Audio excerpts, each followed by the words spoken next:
non esiste il fai da te, non esistono battitori liberi. Quante volte Papa Benedetto ha descritto la Chiesa come un noi ecclesiale. Talvolta capita di sentire qualcuno dire io credo in Dio, credo in Gesù, ma la Chiesa non mi interessa.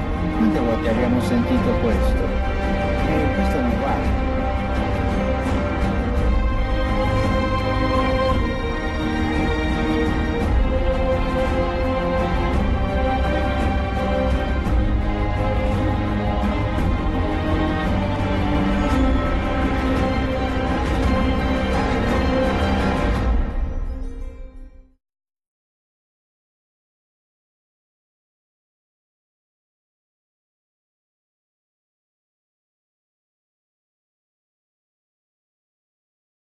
Maintenant, on rentre dans l'arc-en-ciel. Ce que je vais dévoiler ici n'a jamais été dévoilé, ni d'aucune façon que ce soit par aucun autre réseau. Mais il y a des chrétiens de par le monde qui ont commencé à regarder, à voir des phénomènes d'arc-en-ciel. Donc, il y a quelque chose qui se bouge dans l'esprit, mais vous allez avoir l'explication de la raison pour laquelle des arcs-en-ciel sont apparus récemment à des moments clés. Et vous allez voir que tout est relatif à Barack Obama. Je vous dirais dans la majorité des cas, à 90%. Alors, les dernières notions que nous avons présentées, incluant le trône de jaspe et de sardoine, la lampe, le chandelier, l'huile, l'arc-en-ciel, le flash d'émeraude, toutes ces choses-là ont toutes été découvertes à la fin du mois de mars 2015. Curieusement, je vous dirais, les gros de ces découvertes-là ont été faites au mouvement rétrograde du 16 mars, aux alentours de cette période-là, en 2015. Et c'est d'ailleurs à partir de là que j'ai commencé à avoir certains problèmes avant de diffuser les textes que vous avez ici. Entre-temps,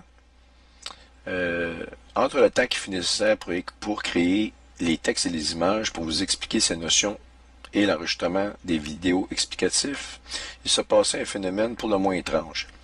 Il s'agit d'un événement qui se passait le 9 avril 2015 et qui est extrêmement troublant, car il semble confirmer que l'avènement des notions mentionnées plus haut, qui cadrent avec l'enlèvement de l'Église de Christ, est effectivement sur le point de se produire. Ça, c'est d'autres preuves qui se rajoutent au travail d'Inierski. Je veux dire, même s'il ne se passe rien, on ne peut absolument pas lancer cet homme-là aucune pierre. Le travail qu'il a fait est impeccable. Alors, il va y avoir une explication, mais c'est pas moi qui va vous la donner, je ne le sais pas, mais là, je vais vous donner d'autres informations et on va rentrer dans le surnaturel parce qu'il y a quelque chose, il y a des événements qui se passent et au moment où j'ai écrit ça ici, et là, je vous parle, au même moment où je vous parle, il y a un frère qui m'a envoyé de l'information au sujet de l'arc-en-ciel, d'un phénomène qui m'avait échappé, et je vois que le Seigneur nous parle très, très grandement. Et si vous ne comprenez pas l'importance des travaux qui ont été faits ici, avec le One World Trade Center, le minaret que j'ai mis dans le voyage astronomique vers la fin des temps, qui est synchronisé avec il reçoit une couronne, et Obama qui lui signe le dessus de la One World Trade Center, nous reviendrons plus fort, nous reconstruirons, etc., etc. Le 666, le we come back stronger, etc.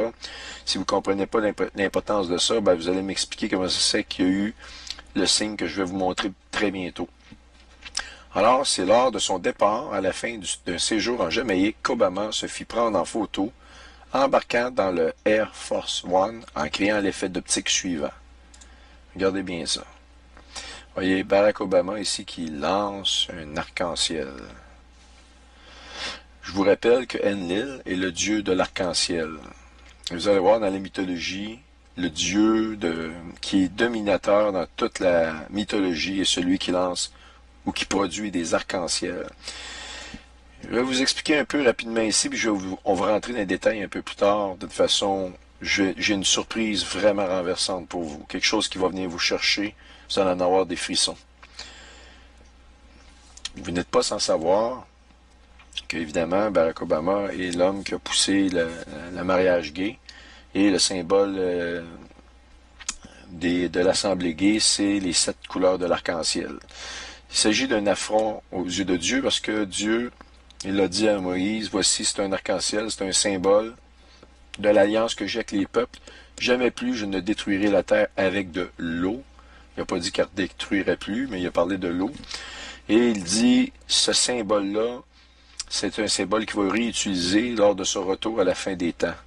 Alors, vous en allez en avoir plein la vue d'une preuve que là, le Seigneur nous crie qu'il revient, il nous l'envoie le symbole de l'arc-en-ciel, il est partout, puis il n'est pas envoyé de façon hasardeuse, c'est vraiment d'une façon très, très ciblée.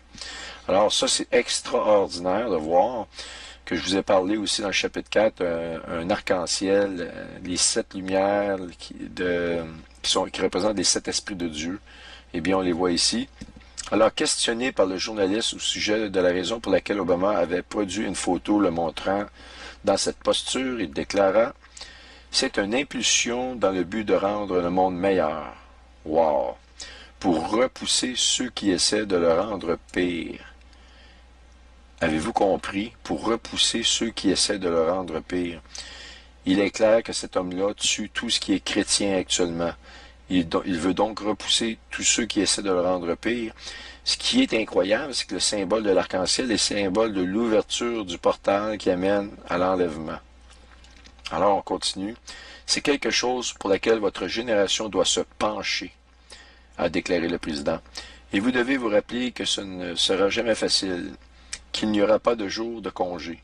Mais s'il y a une chose que je sais de ma propre vie, c'est qu'avec le travail acharné et de l'espoir, que le changement est toujours à notre portée. Alors aussi, vous avez vu, c'est partie du texte ici que j'ai mis ici en français avec l'image. Ça, c'est vraiment une copie du journal ici. Donc, voyez-vous, c'est vraiment, il l'a fait exprès. C'est pas, il n'y a rien qui est laissé au hasard avec Barack Obama. Mais la relation très subtile entre Obama et l'arc-en-ciel ne se limite pas à cet événement-là. Loin de là. Voyez cet article concernant un signe divin qui apparut au-dessus de son école élémentaire au Kenya. Ça, c'est l'école élémentaire de Obama, OK?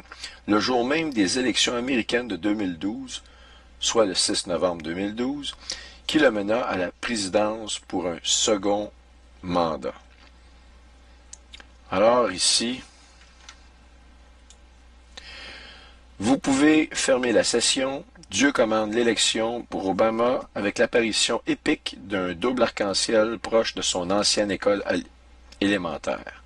Alors ici, voyez-vous, la photo a été prise. Et voyez-vous ici la date, au mois de novembre, le 6 novembre 2012. Alors, vous allez me dire, ah, c'est un hasard. Eh bien, ils ont pris quand même une photo de l'école élémentaire. Au moment même des élections, ils ont vu ça et ça a apparu dans un journal. Un double arc-en-ciel apparaissant au-dessus de l'hélicoptère présidentiel Marine One sur le tarmac de la base militaire d'Andrews à Washington est mis en évidence par les médias de masse. Alors ici, on voit le titre. Un double arc-en-ciel à couper le souffle apparaît au-dessus de l'hélicoptère d'Obama Marine One qui est attendu justement à la base aérienne. Alors ici, on voit l'image qui est apparue.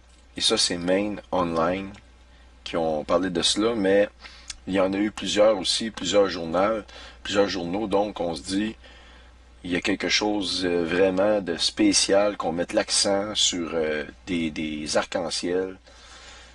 Il y a des codes à l'intérieur de ces choses-là, des codes très occultes pour nous identifier la personne d'Obama. Obama, le premier président homosexuel. Titre de la revue Newsweek de l'édition du 21 mai 2012. Il affiche donc une couronne d'arc-en-ciel. On le voit ici. The First Gay President. Alors, on a un article aussi du 16 mai 2012 concernant les nouvelles lois d'Obama pour les droits des homosexuels, ayant pour titre « Aveuglé par l'arc-en-ciel d'Obama ». Blinded by Obama's Rainbow. Vous l'avez ici. Je veux dire, on a plein de clichés comme ça. L'élection américaine de 2012, la victoire d'Obama, une courtoisie de la coalition arc-en-ciel. Barack Obama's victory comes courtesy of Rainbow Coalition. On l'a ici. Et qu'est-ce que c'est la coalition Rainbow? Ce sont une association d'un groupement gay. Et ils ont mis beaucoup de fonds de publicité pour aider Obama à gagner ses élections. Et d'ailleurs, ici, un extrait de la partie jaune qui est ici.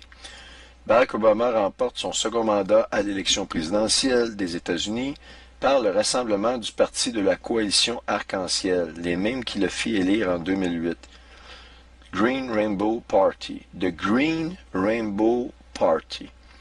Et vous voyez, l'enlèvement nous parle d'un flash d'émeraude. A green flash. En plus de nous parler de 7 lumières, des 7 lampes ardentes, des 7 esprits de Dieu qui sont les 7 couleurs de l'arc-en-ciel. Dieu nous parle à la sortie de Noé, il a mis un signe, un arc-en-ciel, il dit qu'il va revenir lorsqu'il va venir chercher son église, il va arriver avec le même... Je vais tout vous montrer ça, je vous le dis là pour vous préparer mentalement, je vais tout vous montrer ça en détail. Voici le logo de la coalition arc-en-ciel, et justement, ils l'ont aidé à gagner ses élections, et en plus, pendant qu'il gagnait ses élections, on prend une photo de l'école élémentaire d'Obama au Kenya. Et je vais vous dire une chose, il a été au Kenya le 27 juillet au mouvement rétrograde et il a fait un discours au Kenya sur cette fameuse loi-là qui rend maintenant légal les mariages gays. Et voyez-vous que tout est vraiment contrôlé dans la vie de cet homme-là, c'est extraordinaire. Là, maintenant, je vais intercaler un petit quelque chose que je vais vous montrer. Ce que je vous ai parlé, que cet auditeur-là, ce frère-là, m'a envoyé une information au moment même où je faisais l'enregistrement de ces vidéos-là. Alors, regardez bien ce qui suit. C'est une image. Je vais la replacer ici. Dans le USA Today, d'un phénomène qui s'est produit juste la veille du 9/11, dans lequel, vous voyez le One World Trade Center ici, il y a un arc-en-ciel qui part exactement de là, jusqu'à le minaret, et monte dans les airs. Ça a fait les manchettes de plusieurs grands réseaux, et c'est absolument extraordinaire. D'ailleurs, je vous fais écouter une courte vidéo dans laquelle vous allez voir celui qui a pris la vidéo et les photos. Et il dit qu'il n'a pris aucun filtre, il n'y a aucun effet. C'est tel quel. Il s'est levé le matin, il a vu ça. Du One World Trade Center, un arc-en-ciel. Alors, vous savez que, en plus, c'est arrivé la veille du 9/11. Et vous savez, le 9/11, il y a eu un éclair qui a fait tomber une tour sur une mosquée avec des morts. Écoutez, on est rendu avec énormément de signes, mais cette fameuse arc-en-ciel-là, ici, ça ne peut pas être un hasard. Et c'est là que Barack Obama a signé « Nous revenons plus fort, nous reconstruisons, etc., etc., le 666 ». Je vais tout montrer ça dans la série vidéo « Un voyage astronomique ». Alors voici la courte vidéo, on continue la présentation. Je vais rentrer dans l'information la plus extraordinaire concernant le symbole de l'arc-en-ciel et vous allez voir pourquoi que l'impie non seulement doit provoquer Dieu en acceptant que les mariages gays soient maintenant légaux ou deviennent, si vous voulez, faisant partie de la définition de ce que c'est le mariage, alors que le mariage est une institution qui est sacrée. Eh bien, non seulement il va faire ça, mais il utilise le symbole de l'arc-en-ciel pour les mouvements gays, etc., pour faire encore plus d'affront à Dieu. Et vous allez comprendre que ce symbole-là, ici, c'est le symbole du retour pour l'enlèvement, le même symbole qui est apparu à Noé. Et on comprend maintenant pourquoi, que nous sommes dans les derniers jours, si on passe ces lois-là concernant le mariage gay, eh bien, ils utilisent le symbole de l'arc-en-ciel et tout ça sont des signes que nous ne nous trompons pas. Ça n'est pas enlevé dans quelques jours, je peux vous dire, on ne restera pas ici longtemps. Mais moi, dans mon cœur, je sens que c'est la fin de l'Église, puisque ce que je vais vous montrer, là, je peux pas aller plus haut que ça. Je sais pas vraiment. Je peux toujours faire de l'actualité, vous montrer des choses, mais Je pense pas que je puisse vous montrer des choses plus surnaturelles que ce que je vous montre là, qui sont vivantes. Vous le voyez là, c'est des choses qui viennent d'arriver. Et j'en avais déjà qui étaient arrivés plus haut. Et donc, les travaux que je fais sont confirmés dans mon cœur. Je suis en paix avec ce que je fais. Alors, j'ai vraiment pas rien négligé pour vous montrer ces choses-là. Voici la courte vidéo de nouvelles de cet événement-là de l'arc-en-ciel. Maintenant, est-ce qu'on peut trouver l'origine de ces événements surnaturels qui relient Obama à l'arc-en-ciel dans la Bible? Et dans l'affirmative de la première question, cette relation entre Obama et l'arc-en-ciel peut-elle être reliée à la levée de la Reine du Midi du 13 septembre 2015, telle qu'annoncée par Jésus en personne dans Matthieu 12, 42? La réponse à ces deux questions est un oui retentissant. Regardez ce qui suit. La photo d'Obama qui lance un arc-en-ciel ici. Alors, on a Genèse, le chapitre 9, les versets 11 à 13. Voyez-vous ici encore un 9, 11. 9-11. J'établis mon alliance avec vous. Aucune chair ne sera plus exterminée par les eaux du déluge. Il n'y aura plus de déluge pour détruire la terre. Et Dieu dit, c'est ici un signe. Je mets la cote 1 au mot signe, ok? C'est le signe de l'alliance que j'établis entre moi et vous et tous les êtres vivants, qui sont avec vous pour les générations à toujours. J'ai placé mon arc dans la nue, et elle servira de signe d'alliance entre moi et la terre. Donc, j'ai placé les cotes 1 pour le mot signe, et dans la nue, et l'arc dans la nue, la cote numéro 2, on va regarder dans la Strong la signification de ces mots-là particulièrement. I saw the most incredible rainbow I've ever seen out here. He saw it from his balcony window, high atop this Long Island City building. It was incredible. A burst of color, seemingly spanning the city. Going from the World Trade Center to the Upper East Side. And if a picture is worth 1,000 words, this one was worth hundreds of thousands of likes. It went online viral. More than 300,000 saw it on the NBC New York Facebook page after we asked Ben for permission to repost. And as I saw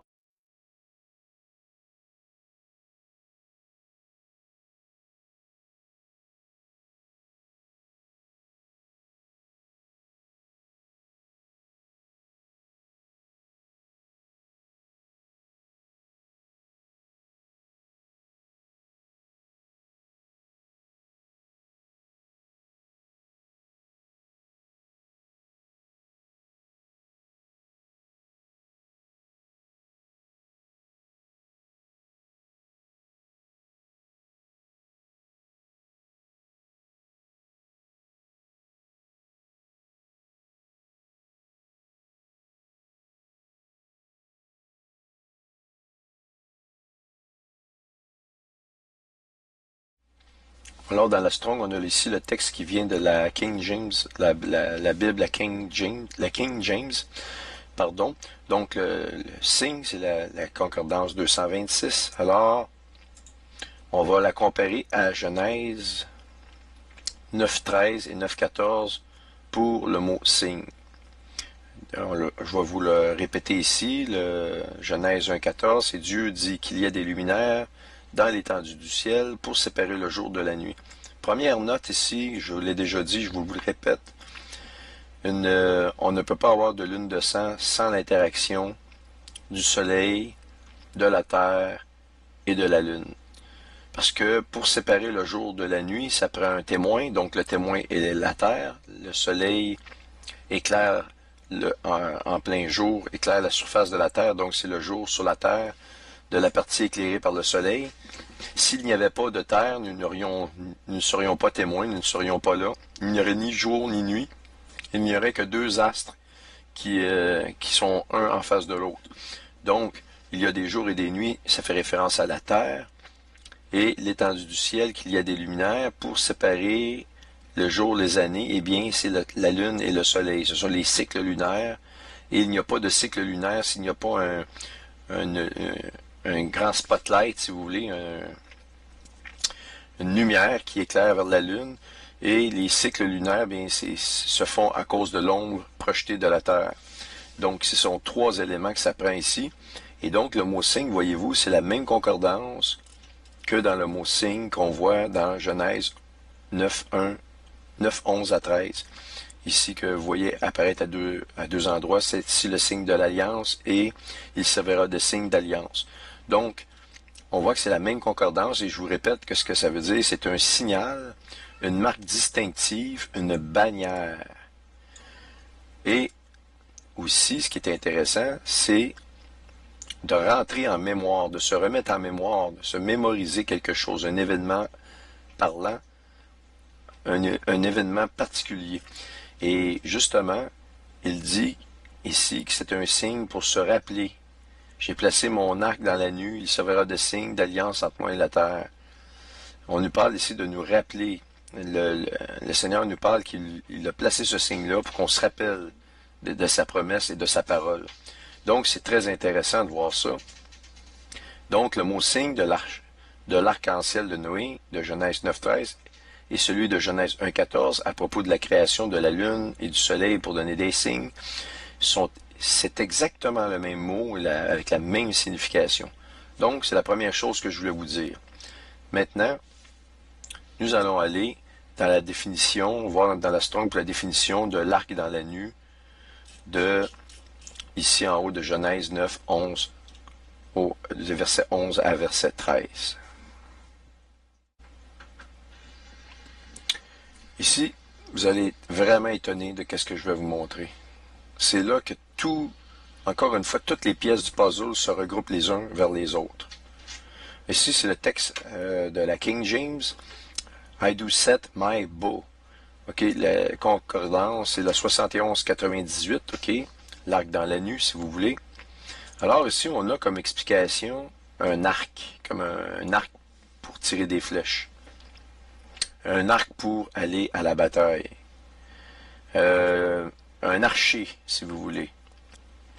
Et aussi un arc-en-ciel. Donc, c'est un mélange, si vous voulez, de notions. Mais vous allez dire un mélange de notions. Quel est le rapport entre un archer ou un arc pour tirer des flèches et un arc-en-ciel? Eh bien, c'est là que tout le mystère de la parole de Dieu fait son œuvre dans le surnaturel.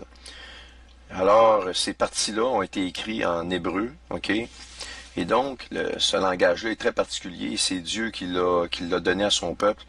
Et il n'y a aucun hasard dans chacun des mots utilisés en hébreu pour s'exprimer. Et donc, si je vous dis qu'il y a absolument une relation entre l'arc-en-ciel et un arc pour tirer des flèches dans la Bible, eh bien, je vous les donne. Je vais vous donner l'explication. Mais juste avant, ce qui est le plus incroyable de toutes ces choses-là, c'est que la racine du mot, ici, Geshek, ok, j'essaie de le prononcer du mieux que je peux, Keshek, ce mot-là, ici, prend sa racine d'un autre mot, qui est la référence H7185, ok, H7185, exactement, qui signifie iris, un œil, ou l'œil de l'archer, si vous voulez. Donc, on relie donc 3 éléments, un arc pour tirer des flèches, un arc-en-ciel et un œil. Attendez, vous n'avez pas fini de voir à quel point la parole de Dieu est précise. C'est pour ça que je vous dis, si on n'est pas enlevé au mois de septembre, je veux dire, moi-même, je vais me poser des questions, mais on est très, très, très, très proche. Il ne faut surtout pas abandonner la foi, parce qu'il est possible que nous ne partions pas. Moi, je vais vous donner les preuves, le plus de preuves que je peux vous donner avant. Moi, je pense que le 25 est une date vraiment surveillée. Ça laisserait le temps aux faux prophètes de se manifester. Ça laisserait le temps de plusieurs phénomènes, comme peut-être en activant le CERN le 23, ils vont peut-être créer de sérieux problèmes. Peut-être qu'il va y avoir des phénomènes qu'on n'a jamais pensé voir. Et vous savez, le fameux 25 correspond à la fameuse date des 500 jours qui a été donnée le 14 mai 2014 par l'administration Obama et l'administration française à l'effet qu'il y aurait un chaos total du climat. On nous donne 500 jours et regardez bien le calcul exact de la date à laquelle ce 500 jours-là arrive à échéance. Avant de continuer l'explication de ce que je vous dis là, qui est extraordinaire. Alors nous avons donc le mois de mai, le 14, 2014, et là, étant donné que je sais déjà la date, je vais vous le dire, le 9e mois, la 25e journée, et nous sommes 2015. Et ce qu'il faut vous dire, c'est que la journée de l'annonce doit compter, et la journée d'échéance doit compter aussi, donc on clique ici, inclure la date de terminaison qui est le 25 comme faisant partie du calcul. Chaque jour fait partie du calcul pour arriver à cette date-là. Et nous allons voir ici, voyez-vous, exactement 500 jours. Il n'y a pas de doute, donc le 500 jours d'échéance, donc le 25 septembre 2015, et qui plus est au coucher du soleil, puisque dans le calendrier juif, cette journée-là ici se terminerait au coucher du soleil. Alors, ceci étant fait, nous retournons à l'explication de la relation entre un arc pour tirer des flèches, l'arc-en-ciel et l'œil.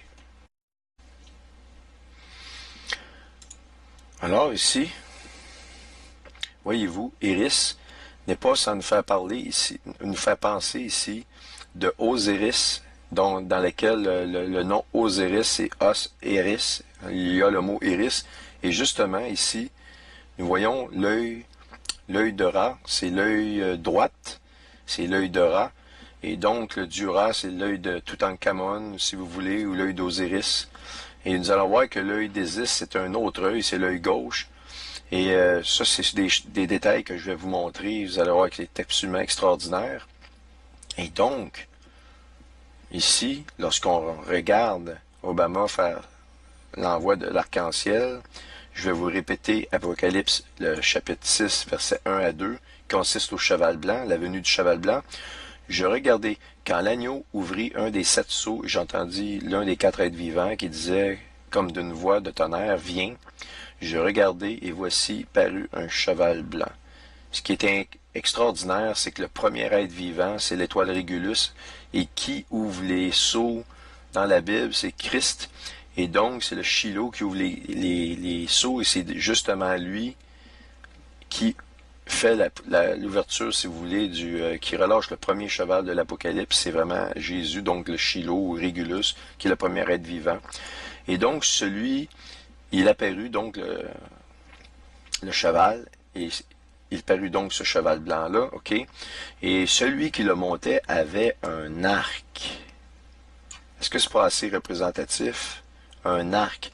Puisque le mot arc, dans l'hébreu, signifie un arc pour tirer, signifie un arc-en-ciel, et on nous dit explicitement dans la Bible que à la fin des temps, ce signe-là de l'arc-en-ciel va revenir, et il va marquer les signes, et ces signes-là, ici, on l'a vu dans la Genèse, ok, doit faire référence à une lune de sang, puisqu'il faut avoir une interaction entre le soleil, la lune et la terre.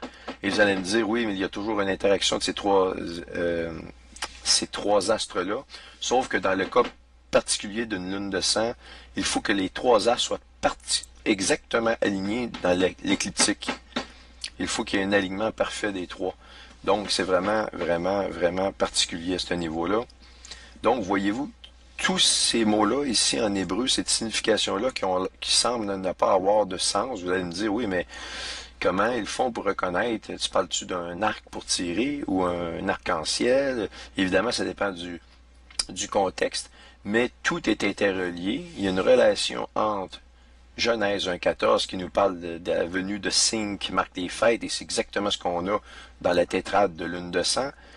Je veux dire, c'est vraiment spécial. De plus, le mot signe est le même mot que lorsqu'on le regarde dans Genèse 1,14 ou Genèse 9,13, qui annonce l'arc-en-ciel de la sortie de Noé, de son arche, et Dieu nous dit qu'il va le refaire aussi à la fin. Et en plus de ça, on nous parle de l'iris, et l'iris qui relie Osiris et Obama, comme je vous ai déjà montré, il est identifié au nouveau dieu Toutankhamon. Donc, Toutankhamon doit avoir l'esprit des pharaons. L'esprit des pharaons, c'est la descente de l'esprit d'Osiris sur lui qui devrait être le nouveau pharaon. Alors, tout se tient. La Bible nous dit que l'Antéchrist va être le prince des bas-fonds, des sous-sols, le prince des sous-sols. Quoi de mieux que de regarder une momie de l'ancienne Égypte, de prendre l'ADN et de créer un clone, si vous voulez.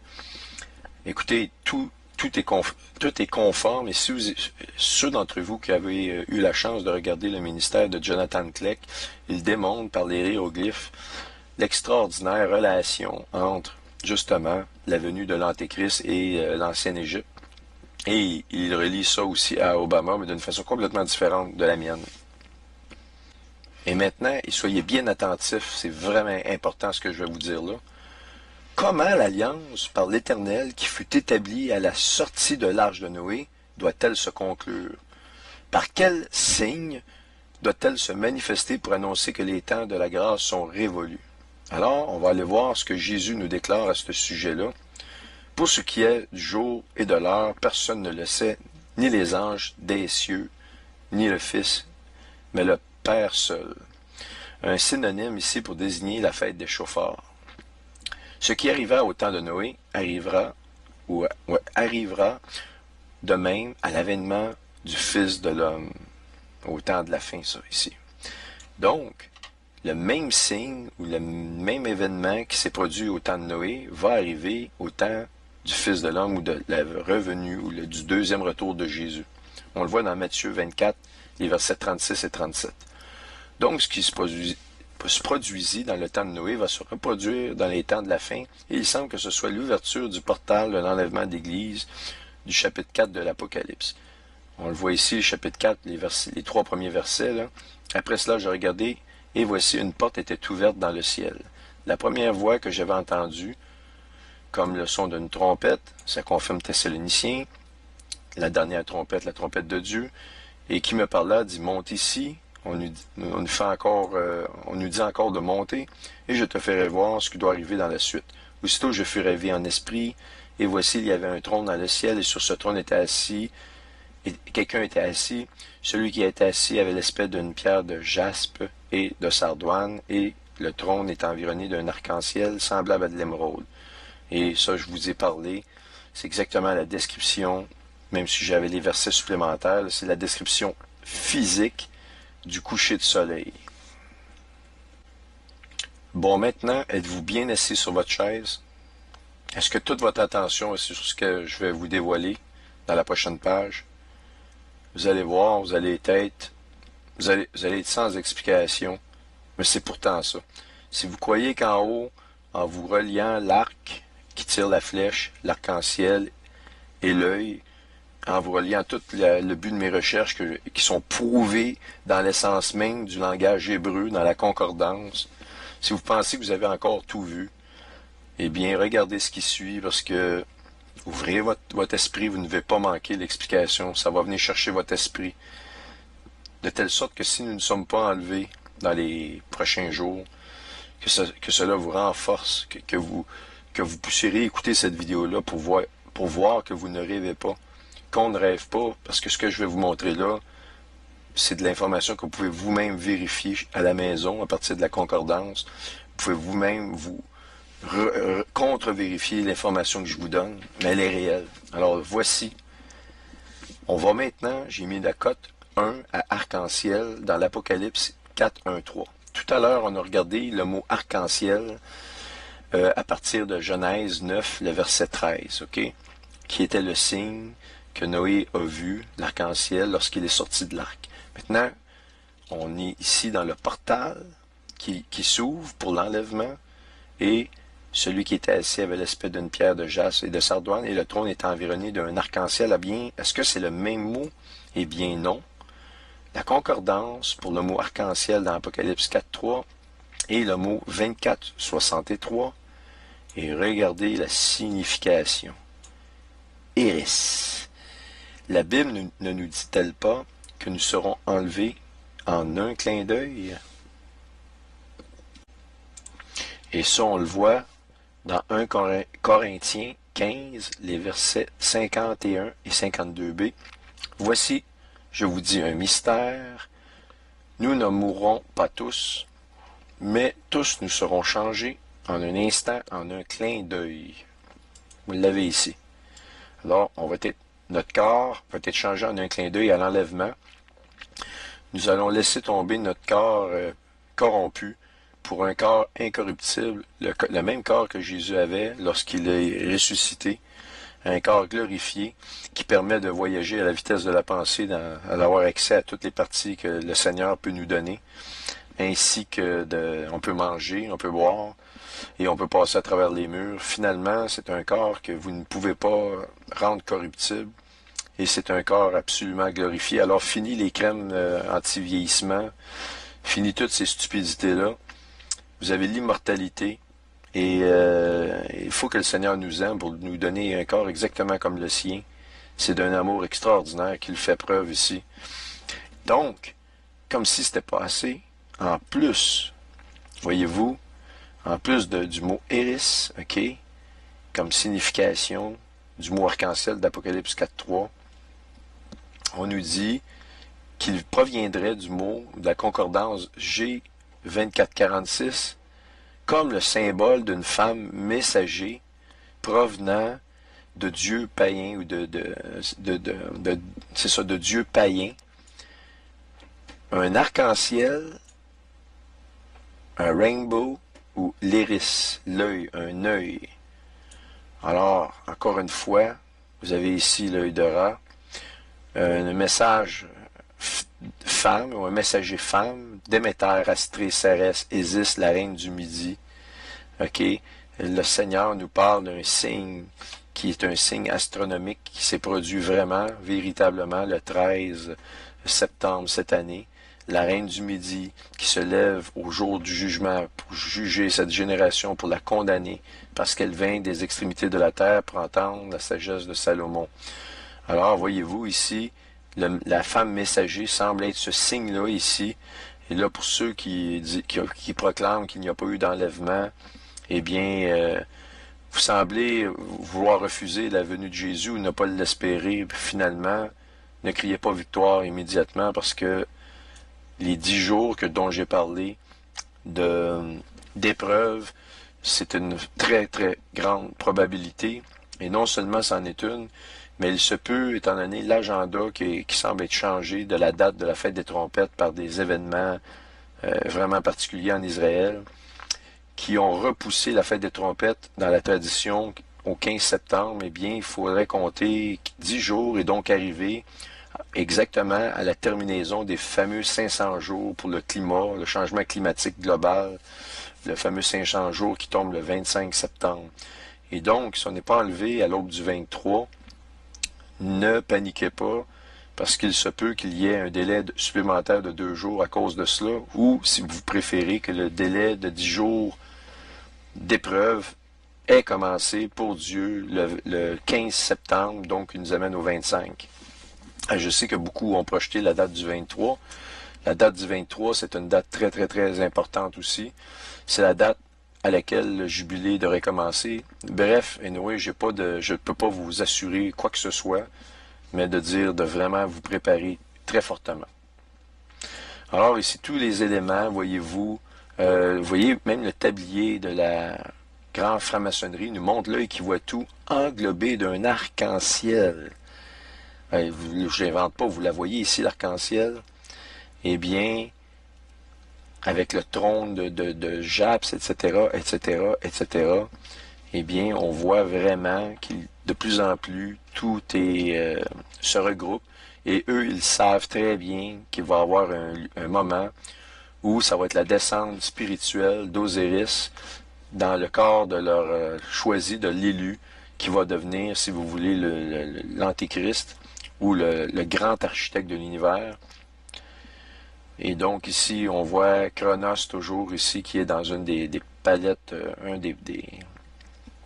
des palettes, si vous voulez, de la balance, etc., etc.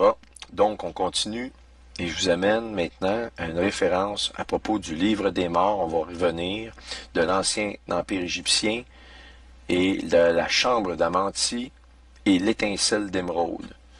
On va voir ces choses-là ici, vous allez voir, c'est extraordinaire ce que j'ai à vous montrer. Alors ici, il y a plusieurs éléments que je vais vous montrer. Isis, premièrement, elle trouve son équivalence dans Déméter, celle qui tient la torche à la main comme la statue de la liberté, et Astrée aussi, qui tient la balance de la justice. Alors Déméter et Astrée, c'est les mêmes personnages, mais si on additionne les caractéristiques, ça va exactement à Isis, qui est un amalgame de toutes ces déesses-là ici. On voit ici une des scènes, premièrement, on voit ici Isis avec le cercle, une sphère solaire sur la terre, sur la tête, elle est couronnée d'un soleil sur la tête, et on voit, si vous voulez, l'émanation des couleurs de l'arc-en-ciel. Donc ici, c'est vraiment impressionnant. L'arc-en-ciel qui revient avec la déesse Isis. On voit ici Isis qui fait des incantations face à un cercueil pour la résurrection des morts avec l'esprit d'Osiris. Et on voit ici justement sous la balance, et on voit qu'il y a un changement dans la balance. Il y a une balance ici qui est plus basse que l'autre. Donc ça, c'est un élément. Et le sceptre ici qui apparaît. Et vous voyez, c'est une copie du retour de Christ comme roi pour régner. Hein, parce qu'on nous dit dans Genèse 40:10, le sceptre ne s'éloignera point de Juda, ni le bâton souverain d'entre ses pieds. Eh bien, voyez-vous ici, le bâton souverain, c'est Osiris qui veut se l'accaparer. Ici, c'est la scène de la résurrection d'Osiris par Isis dans le livre des morts égyptien. C'est la scène ici que vous voyez. Mais la comparaison de l'enlèvement, si vous voulez, ou du changement du corps en un clin d'œil décrit dans la Bible, et de la venue d'un sauveur, pour eux l'Antéchrist et pour nous Jésus-Christ, eh bien, ne s'arrête pas là. La comparaison, si on regarde ici, vous avez dans l'étoile d'Amanti, ok? Ça vient de la tablette d'Amanti, qui est une tablette d'émeraude, je vais vous en reparler. On revient ici. Voyez-vous ici l'étoile de David qui est créée, avec une pointe ici au centre, exactement comme en correspondance avec l'étoile de David du 22 juillet 2013. Et sur celle aussi du dollar américain. Alors, vous croyez que c'est toujours des hasards? Eh bien, non. Et vous allez me dire, oui, mais c'est quoi le rapport entre l'étoile d'Amanti, l'étoile de David, etc. Eh bien, le livre, la tablette d'Amanti, c'est une tablette faite d'émeraude. Donc, je vous ai parlé du flash d'émeraude, qui est dans le chapitre 4 de l'Apocalypse, à la description d'un coucher de soleil. Donc, retenez que les probabilités qu'on soit enlevé un coucher de soleil sont, selon moi, de 100%. La question à savoir, c'est la journée. Et ça, on essaie de la chercher, on essaie de vous donner des éléments de réponse, parce que tout semble indiquer qu'on peut se le permettre maintenant, parce qu'on est vraiment proche. Mais croyez-vous que c'est un hasard qu'on ait l'étoile d'Amanti comme correspondant à l'étoile de David? Et je vous rappelle que l'étoile de David, elle n'a pas été inventée. Elle est dans la description du chapitre 4 et 5 de l'Apocalypse, lorsqu'il nous parle des ailes, 7 ailes, les yeux tout autour de la tête. Et je vous avais déjà montré, j'ai prouvé que c'est une description de l'étoile de David formée, si on avait une vue plongeante de notre système solaire, tous les éléments étaient là.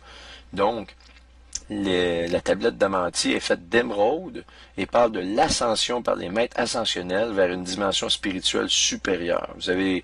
Peut-être certains d'entre vous avaient entendu parler des maîtres d'ascension. Eh bien, voyez-vous, ils aident les gens à monter, et c'est une parodie de mauvais goût, une copie absolument exécrable de la vérité totale, qui est Christ, qui va venir, lui, nous chercher. Il va demander aux anges de venir nous chercher, et nous allons monter avec lui dans les nuées. Donc, c'est vraiment une copie qui est toujours tirée de la Bible. Et c'est pour ça, l'ennemi sait très bien qu'est-ce qui va se passer. Il doit créer de la confusion, parce que lorsqu'on va disparaître, eh bien, ils vont devoir trouver des explications que nous n'étions pas désirables sur la terre, ou ils vont donner des explications qui vont être de connexe avec le nouvel âge, pour expliquer que c'est peut-être des enlèvements d'extraterrestres. Bref, il faut qu'il donne des explications aux gens et plusieurs vont croire ces explications-là alors que la Bible nous dit exactement l'événement à venir d'avance et que cet événement-là va se produire très bientôt.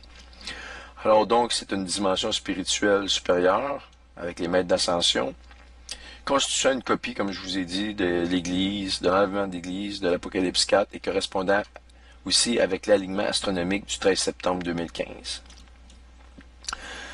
La chambre d'Amanti et la pierre angulaire cachée. The Hidden Capstone. Et alors, on voit ici, ça c'est dans le livre d'Amanti, voyez-vous ici, le capstone ou la pierre angulaire, eh bien, c'est une étoile de David avec la pointe qui ressort. Je ne sais pas si je peux grossir, j'ai pas de zoom, là, mais voyez-vous une petite pointe ici qui ressort au centre? Eh bien, c'est exactement la description de la même étoile ici qu'on voit et de la description que la Bible nous fait lorsque on a juste 6 ailes ou 6 pointes, ok? Vous les voyez ici, l'étoile de David, 1, 2, 3, 4, 5, 6, mais la Bible nous dit, et tout à coup, je vis comme un agneau immolé se relever du centre. Eh bien, qu'est-ce qu'il y a au centre de notre système solaire? Vu d'en haut, c'est le Soleil, et le Soleil se relève, et donc on a une nouvelle pointe qui apparaît en 3 dimensions pour créer la 7e aile, telle que décrite dans le livre de l'Apocalypse. On la voit ici, là.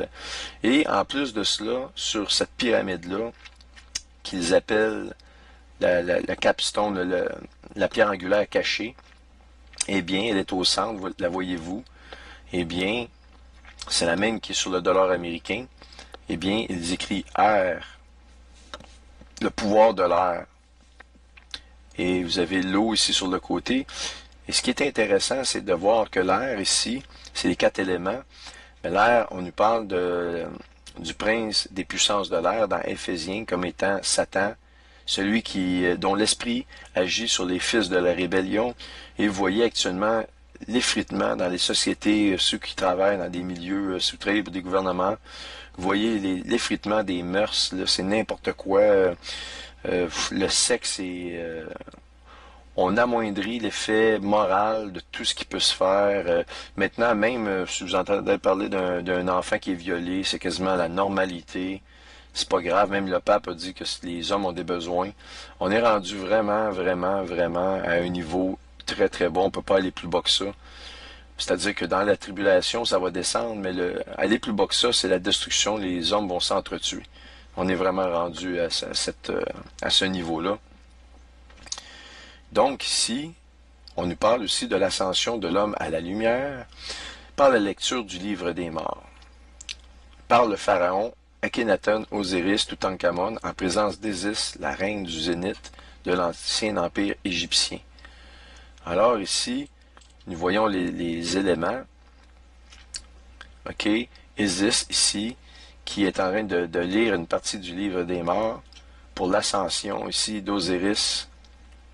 Et voyez-vous, ici, Isis, elle est couronnée du soleil avec le rayonnement solaire. On la voit aussi ici, juste en arrière. Donc, toutes ces images-là, ici, correspondent vraiment à une copie, si vous voulez, de l'enlèvement de l'Église. Et voyez-vous ici un personnage qui descend, on le voit ici, qui descend lors de l'incantation par Isis. Eh bien, j'ai bonne raison de croire que c'est l'esprit d'Osiris qui descend sur terre à ce moment-là. Alors maintenant, il semble vraiment que les temps prévus pour le départ de la grande tribulation soient associés au signe que la Bible nous parle de l'arc-en-ciel. Ici, voici une image peinte et photographiée à l'aéroport de Denver au Colorado, montrant des images apocalyptiques entourées d'un arc-en-ciel. Alors, vous voyez ici l'arc-en-ciel. La voyez bien, j'espère. On ne peut pas la manquer. Et vous voyez ici comme un ange de la mort. Et écoutez, c'est vraiment ceux qui ont l'impression que c'est une image extrêmement joyeuse ici. Et on nous parle de paix ici, peace. Ils diront paix et sécurité, une ruine subite s'abattra sur eux. Eh bien, maintenant, encore une preuve, Obama s'associe au Phénix. Et ici, c'est Obama avant même qu'il soit président. C'est vraiment avant la prise au pouvoir en 2008 de la présidence. On voit ici qu'il a un visage beaucoup plus jeune. Il a vieilli, il a les cheveux blanchis maintenant. Mais là, ici, voyez-vous, ses cheveux noirs avec le sourire. Eh bien, regardez ici, ça c'est une image qui est prise. Et vous reconnaissez le visage de cette dame-là ici. Et des plumes vertes ici. Eh bien, j'ai reconstitué cette image-là et je l'ai mis sur une image agrandie de la Sainte où on voit apparaître ici le Quetzalcoatl. Et ici, sur le côté, c'est vraiment écrit Quetzalcoatl, l'oiseau à plumes ou le phénix. Croyez-vous que c'est un hasard que cet homme-là se soit fait prendre en photo avant même d'être président des États-Unis? Il ne pouvait pas savoir avec assurance qu'il serait président des États-Unis, premièrement. Voyez-vous le surnaturel? Voyez-vous comment cet homme-là est poussé? Il est reconnu par l'élite comme étant un homme à part. Il se prend en photo exactement au-dessous, si vous voulez, du Quetzalcoatl. Là, je vous montre des preuves. Là, je veux dire, c'est renversant qu'est-ce que je vous montre là. C'est dans le domaine du surnaturel. Donc, Obama est le Quetzalcoatl ou le phénix. Et je vous ai montré qu'il a changé son tapis présidentiel. Et l'aigle qui apparaissait à tous les autres présidents qui l'ont précédé étaient évidemment des aigles, mais que lui a changé l'oiseau d'aigle pour un phénix. Alors, je vous ai montré toutes ces preuves-là. Maintenant, comme je vous l'ai expliqué, le nom d'Osiris en hiéroglyphe semble être la stupéfiante confirmation de l'enlèvement de l'Église au moment même de la résurrection par l'incantation du livre des morts égyptien à la Reine du Midi du 13 septembre 2015. Eh bien, dans les temps qu'on est actuellement, il semble que lorsque nous montons, l'esprit si vous voulez, d'Osiris descend et va investir une personne clé sur Terre pour vraiment avoir énormément de puissance pour accomplir ce qu'elle a à faire. Donc, il y a comme une genre d'enlèvement ou de résurrection, alors que nous, on part, il y a comme vraiment une incroyable relation entre les deux événements. Alors donc, comme nous l'avons vu, le mot arc-en-ciel issu de l'Apocalypse 4.3 signifie Iris dans la concordance. Donc ici, voyez-vous la concordance 2463 de Apocalypse 4.3, Iris, et donc je vous ai parlé aussi provenant de la racine profonde d'un messager femelle provenant des dieux païens. Exactement ce que Isis est actuellement. C'est pour cela que le nom d'Osiris, comporte le nom Iris ici en hiéroglyphe, inclut l'œil qui voit tout et s'écrit de la manière suivante. Vous avez Iris ici, qui est l'œil, mais le nom d'Osiris, vous le voyez ici en hiéroglyphe, complètement. Avec l'œil qui voit tout. Maintenant, la Bible est claire que l'enlèvement se fera, comme je vous l'ai dit tout à l'heure, en un clin d'œil dans 1 Corinthiens 15, 51 et 52. Voici, je vous dis un mystère, nous ne mourrons pas tous, mais tous nous serons changés en un instant, en un clin d'œil, correspondance 37, 88, à la dernière trompette, la trompette sonnera, et les morts ressusciteront incorruptibles, et nous serons changés. Alors, la concordance 37-88, quand on la regarde, c'est ophtalmos. Comme vous savez, vous allez chez un ophtalmologue pour vos yeux. Eh bien, ophtalmos, du grec, eh bien, signifie l'œil, l'iris de l'œil. OK? Ou, d'une façon métamorphique, OK, signifie le troisième œil. Le troisième œil, ça signifie avoir du discernement au-delà des choses palpables, des choses visuelles. OK? Donc, la conclusion à tout ce que je viens de vous dire, c'est que la manifestation de la Reine du Midi, qui est Isis venant entendre la sagesse de Salomon, qu'Osiris prendra vie en un clin d'œil, tentant encore une fois, d'imiter les Saintes Écritures. Alors, il est clair que le signe astronomique du 13 septembre est un signe majeur qui annonce un compte à rebours, en espérant que les 10 jours d'épreuve dont je vous ai parlé soient reliés à tous ces événements-là.